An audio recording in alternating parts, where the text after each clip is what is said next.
Hello everyone, I am Vijayanand Narsingrao Janardhan. Today we'll discuss about materials, metals and non-metals. Let me discuss first materials. Material is a substance or mixture of substance that constitutes an object.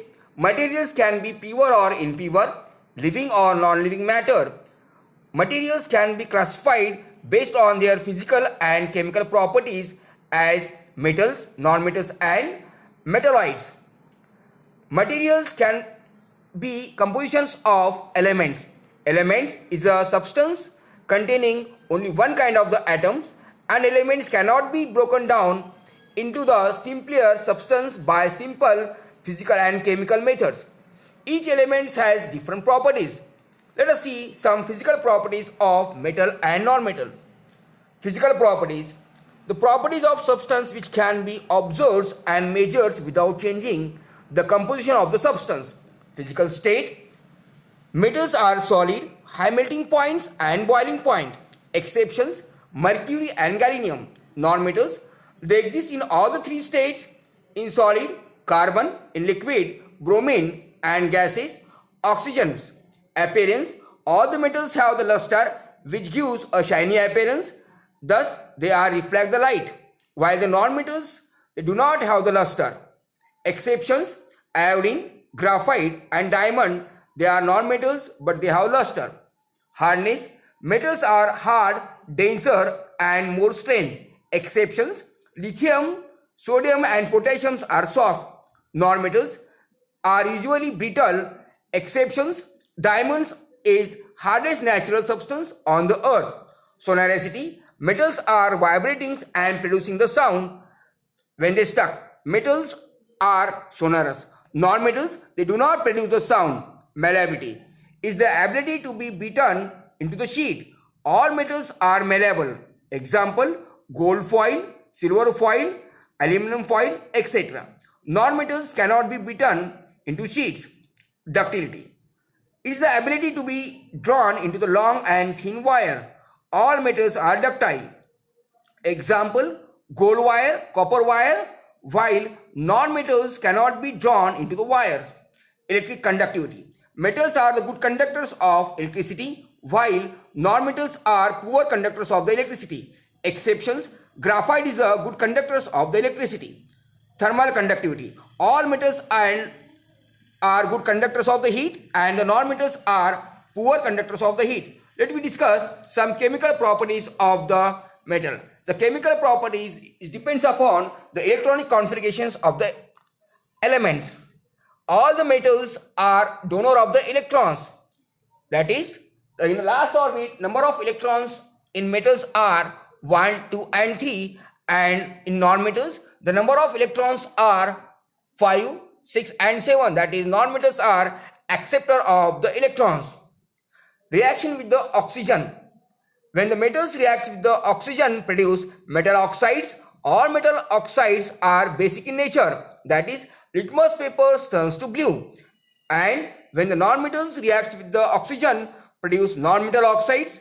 All non-metal oxides are acidic in nature. That is, litmus paper turns to red. When the metals react with the water, it gives metal hydroxides or metal oxides along with the hydrogen gas. Metals like sodium and potassium are highly reactive. Hence, such metals are stored under the kerosene in order to avoid any contact with the atmospheric water or air. Metals such as magnesium, aluminum and zinc react with the steam and forms corresponding oxides with the hydrogen gas. Non-metals usually do not react with the water. Metal react with the acids. When the metals react with the acid, forms salt and hydrogen gas. Some metals are reacting with the dilute acids and some are reacting with the concentrated acid.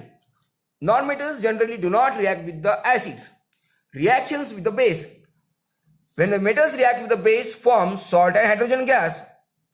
And reaction with the non-metals and base cannot be generalized.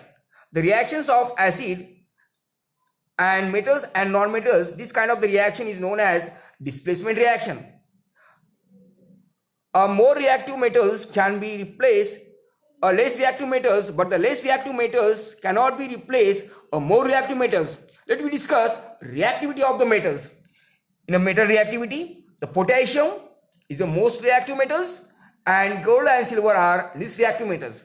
The potassium, sodium, calcium, magnesium, aluminium, carbon, zinc, iron, tin, lead, hydrogen, copper, silver, gold and platinum.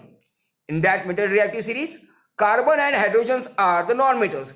Let me classify the metals, non-metals and metalloids according to the modern periodic tables. In modern periodic tables, the elements of the blue colors all are the metals. The elements with the yellow colors all are the non-metals. And the elements in the green color showing with the zigzag lines are in between. The metals and non-metals are the metalloids. Let me observe some uses of metal. Iron, having the maximum physical strength. Copper, conduction for electricity and heat. Mercury is useful for the thermometers. Gold, silver and platinums are useful for making jewelries and ornaments. Some radioactivity materials are useful for production of the energy. Use of non-metals. Use of non-metals. Carbon, the diamond is useful for cutting glass and for ornaments also. Graphite is useful for pencil and electrodes. Oxygen is useful for cutting and welding in industries. Chlorine is useful for purification of water. Metalloids, silicon and germaniums are useful for making transistors, ICs, microprocessor to make the all kind of the semiconductors because of varying ability to the conduct the electrons. Thank you for watching me. Please like and subscribe.